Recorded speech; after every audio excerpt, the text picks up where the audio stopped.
لنا بعض الحوارات يعني أنتم قلتوا ماهيش صحيحة وربما سترفعون قضايا. تعليقكم على ما جرى مؤخرا في هذه الحوارات والتصريحات يعني الصحفية؟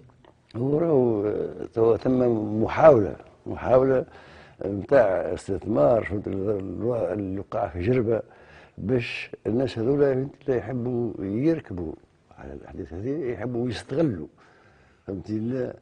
الكفاح له النضال نتاع أفراد العائلة هذه وعلى راسهم سي صالح بن يوسف، حبوا يستغلوها لمآرب خاصة.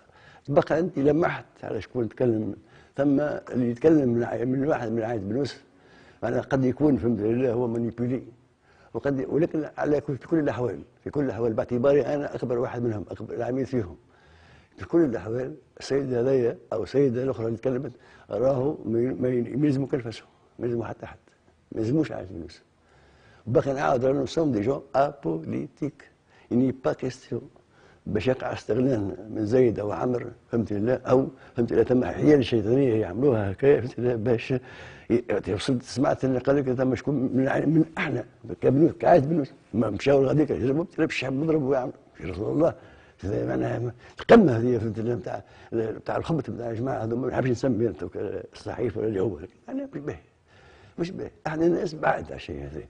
احنا الشيء الوحيد اللي نحبوا الامن للبلاد هذه، نحبوا الخير للبلاد هذه والسلام والعافيه. ولكن راينا حوارات يعني على الصفحات الاولى بتصاور كبيره وانتم تنفيوا. هذيك ثم قضيه باش نقوم بها انا شخصيا ضد الصحيفه هذه نسميها المغرب اللي تسمح نفسها باش تصور تصويره في نتاع مرت عمي حكايه سي هي زوجة مرت سي صالح. مرت سي صالح ايوه فهمتي. انا وياها البارح بعدها البارح بعد ولدها وقت عندها واحد من اولادها موجود غاديك. انا اسكي نسموها انتم صحفيين الفوتوشوب، هذا باش يبيع جريده يعني امور تجاريه. يعني الحوار ما تمش اصلا، مش موجود جمله ما تماش منه، كله من اجل الخيال، كله من اجل الخيال. وانا اكد لك هذايا وباش نكتبوه باش نخرجوه باش نعملوا ديمونتي الغدو بتاعهم. خدنا سنه في ولد عمي الاخر. لا يعني انا نحب نفهم سي زياد، معقول لهالدرجه؟ لا هذا قدامك مشى. انا البارح انا وياه هذا ان ثبت، انا نقول لك هذا ان ثبت فهو عمل مدان.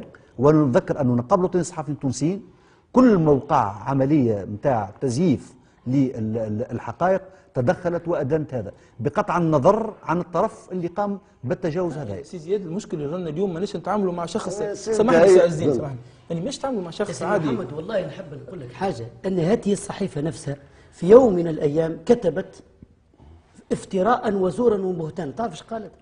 قالت ان وزير املاك الدوله يقول بان اهالي سيدي بوزيد اعداء الثوره. هذه صحيفه تريد احداث الفتنه.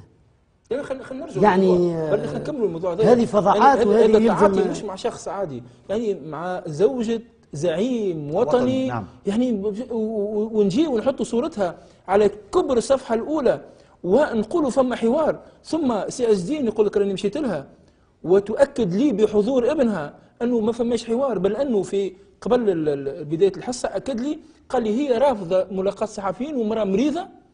يعني هل نصل إلى هذا الحد يعني؟